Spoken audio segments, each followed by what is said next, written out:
All right, so let's talk about calculating the least squares regression line with means and standard deviation. Now, in the previous lesson, you already figured out how to find the equation for this line using your calculator. But you can only do that when you have a list of every single x value and every single y value. If you don't have that, that's when you need to come out and use this equation. So let's break down this equation real quickly. This equation is y hat, which is going to be the way that we denote this sort of equation, equals a plus bx. So a is our y-intercept and b is our slope. And we have our two equations for the y-intercept and slope.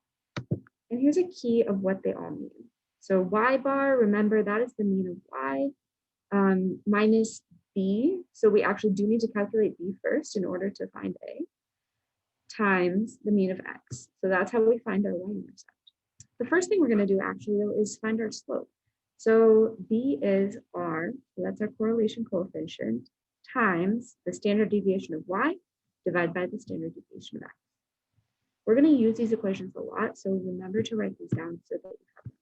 Let's look at an example problem that we can solve using this format.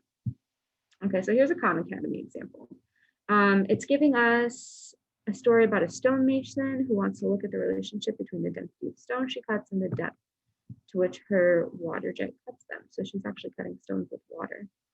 And the data shows a linear pattern. Remember that we always want to describe the shape of the statistics. If it's a straight line, we are good to go. If it's curved, we have a problem. And here are the summary statistics. So they found the mean of x, the mean of y, and the standard deviation. They've also found the correlation coefficient r. So we're going to now plug these into our equations, right? The first thing that I want to do is I want to find my b. That is the slope of my equation. So b, remember that was the correlation coefficient r times standard deviation of y divided by standard deviation of x. So for this one, it's negative 0.95 times, and then our standard deviation of y is 42 divided by 0.3, just like that.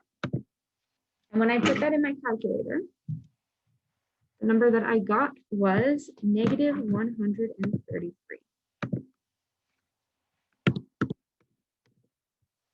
Okay, so I'm going to put that in for my b value. Here I'm going to write my answer, y hat equals, and here's the a, and then b, I think it is negative 133. Okay, now I need to find my a. So the a value, that is the one that uses the equation a equals y bar, so the mean of y, minus b times x bar. So we need to find the mean of y, which is 41.7, minus, and then we're going to use the b value we already found, so that's negative 133, times the mean of x, 2.5. So I put it in like this into my calculator.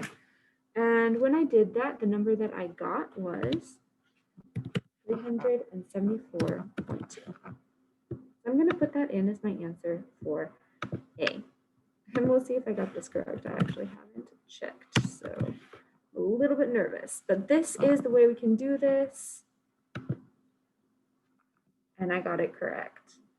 All right, so what you have left on these slide decks, you do have one more example where somebody walks through finding the equation for the line. I also posted for you a practice problem that you can do in Schoology. So this video is optional just to give you some more in-depth understanding.